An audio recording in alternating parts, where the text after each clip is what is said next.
Okay, now before I say anything else, I think I should admit I'm high. I get high all the time. Shit, man. I'm just high as a damn kite thinking about how politics can be better. Okay, now I've given it some thought, and well, I heard on the news today about Trump has a new uh, Air Force One. I keep I was trying to say Area 51, but Air Force One contract, and he's like, okay, cancel the contract, and 1.6 billion or 2.3 billion is just too much to pay for an Air Force One. Now, I've already kind of spoken on this, and I think there's probably better things to do, but okay, on a more personal level, okay, I live in Huntington Beach. Now, one of the premier aerospace manufacturing facilities in the entire world was Boeing's facility in Huntington Beach. It might have been Fountain Valley or some bullshit. I don't know. I've walked by it. I'm pretty sure it's not. Anyway, so Boeing recently opened an even better factory over there in China. Okay, now that hasn't been very concerning to the people, the American employees, because over time, Boeing kind of saw this coming and switched them over from building airplanes to design research, materials research, and then all of the manufacturing that plant services is all like spare parts for the, Boeing lines of aircraft. Okay, so basically extra engine parts, extra fuselage parts, all kinds of extra parts. So we don't build the planes anymore, we build the extra parts. Now, this would have been a problem, however, if anybody had been fired, okay? The overall number of employees did not decrease. Still, though, it's like, they don't think that the local Boeing people don't think that the remaining stuff is going to move to China, but the fact is, if that giant jet factory had been built over here next to the American facility or out in the desert of New Mexico or some bullshit like that, that would have been a lot of jobs. Now, again, what does this have to do with canceling Air Force One? Okay, so basically we have a company moving, 60% of its business to China. It didn't fire anybody to do that. They didn't take away what we were getting. They just took 60% of extra shit they were adding and added it to China instead of us. Now, okay, so Trump is going to go with Airbus. It's like, okay, that's really stupid. Okay, Airbus is a Chinese company, isn't it? So basically, okay, this company moves its plane manufacturing over there. It has one or two contracts left, and that's the Air Force One contract. And I think that could be done better. I think that, from what little I know, the telecommunications gear that, you need to make an Air Force One, it's like the contractors, Boeing is using subcontractors for that. And you know what? I think Boeing did a great job assembling those subcontractors. I don't think the U.S. government, any way you slice it or go about it, is going to beat that price. That's not to say the price isn't high, but the price was pushed up by things like the fact that, 747s are now made in China. You know, I think that the 747 is a great choice for Air Force One. I wouldn't change that just because you're making new ones on account that the spare parts are so available. But again, you know, like I said, I think something. What's a good one? Like I said, there needs to be a solution here. Okay, because it's like that Air Force One thing. Like I said, that's jobs in the city I live in. That's not an abstract thing, and these upper middle class nerds, they just love it. And, like I said, that's where a lot of the money in Huntington Beach comes from. So, I guess if you're canceling that contract, that probably was going to be built right there in that factory. I don't know. Like I said, I know the vast majority of these things, commercial air transit planes are built in China now. They are still built by Boeing. and the spare parts and catalogs and warehouses of parts and all of that crap is still made here in Orange County, but well, you know what I'm saying. Like I said, it's just one of those weird things. It's like, okay, they get the fucking steak and we get the bone or something. Or you know what I'm saying? It's like I'm trying to think. Okay, so what does it that Donald Trump really wants? It's like, okay, that does sound like a lot. It sounds like a lot, but when you're like, okay, you know, a mobile, but you know, like I said, I heard that on the radio. I heard that on the radio. Some guy was like, from the Boeing company was saying, okay, you want a state of the art DoD mobile command center built into a 747. Okay, and I'm just saying, it's like what that guy said. It's like, how cheap could that really be? You know, I think like if it's 2.1 billion now, or even as little as 1.7. I don't think you could even reduce the price much buying three of them. Okay, now airplanes are not made all the exact same way to the extent that cars are. Every one of them has to have a guy putting his hands on it and physically, move the whole a quarter of an inch because the whole thing warped a little different than the other one, or et cetera, so forth. Okay, now that's another thing that makes aircraft more expensive than, you know what, I had a whole big space speech all about it. It's like, okay, what is the perfect approach to a space program that does what it's supposed to?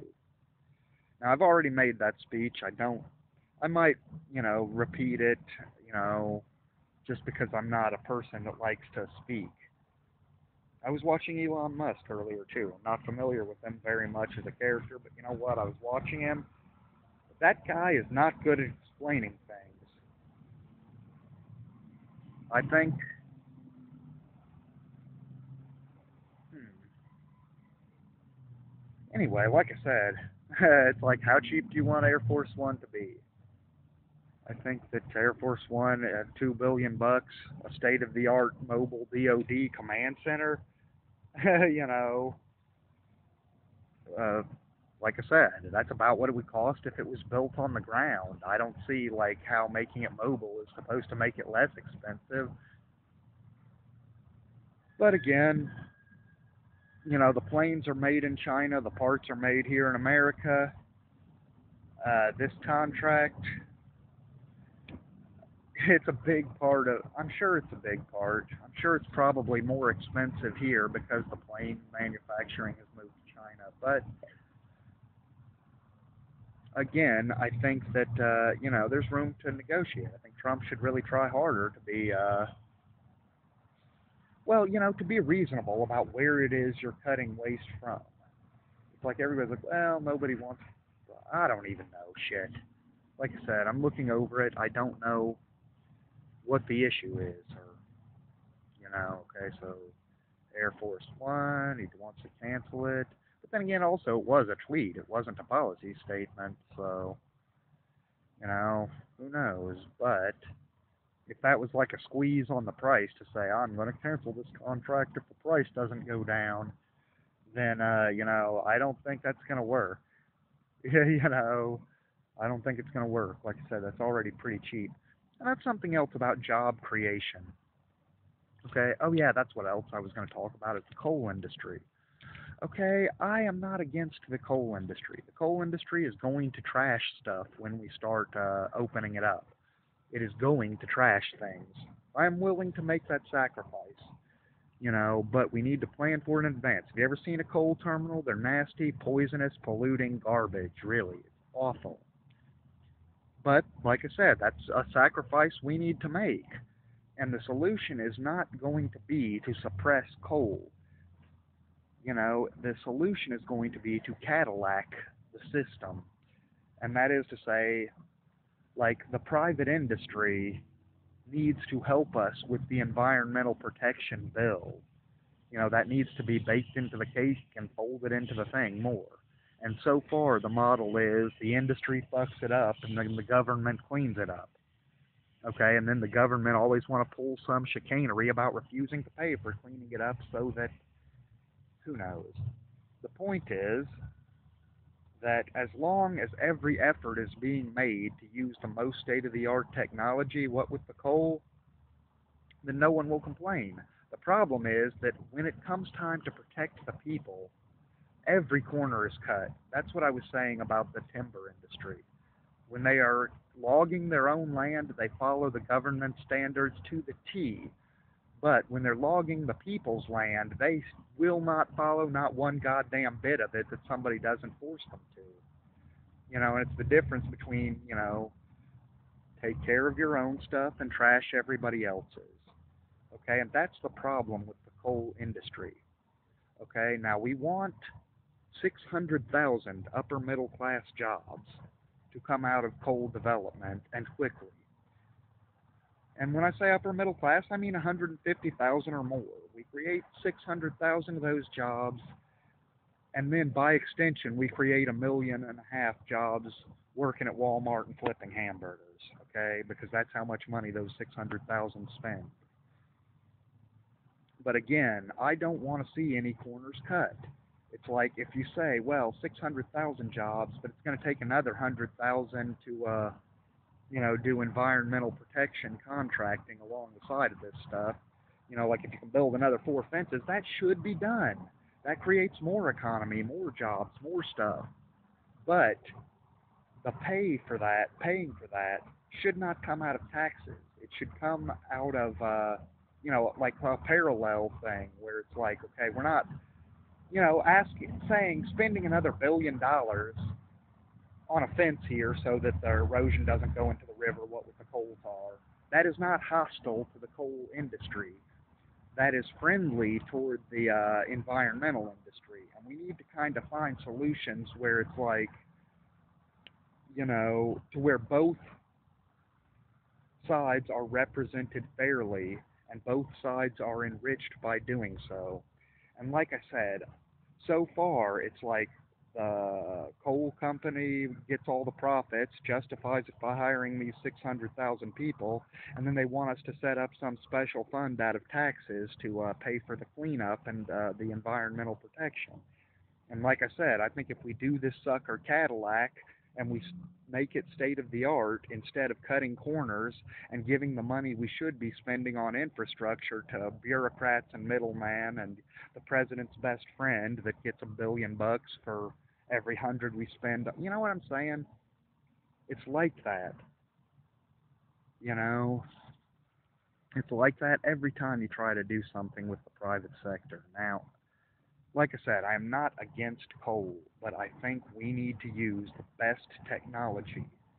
If you have to employ another 100,000 people and do this big ass coal development at a smaller margin, and don't even hand me this how would you like it crap, okay? I don't mind having a small margin myself if it purchases goodwill. And that's something I wish the poor would get a grasp of about the rich. The rich don't mind paying a third of their income in taxes, but the problem comes when, even if they paid 90% in taxes, you would still be standing there tapping your foot saying, God damn it, what right do you have to be rich? I believe the rich have the right to be rich and to make themselves rich. Okay? I don't believe that society would be more well cared for by endless multiples of the taxes the rich pay. And that's just one of those things where you have to understand that political will isn't necessarily a one-for-one purchase for money, okay? Like, good, okay, like if 9 competitors have goodwill and good policies toward the people, and one person disregards them, too often that one person that disregarded the shit becomes a monopoly. Uh, and like I said, or like I was saying, I've spoke on all of this before, but I think the main thing is to not only create jobs. We don't want another 100 jobs flipping hamburgers. We want upper middle class jobs. We want the middle class to grow, and I don't think it's really that, uh, you know, unachievable. Okay, now again with the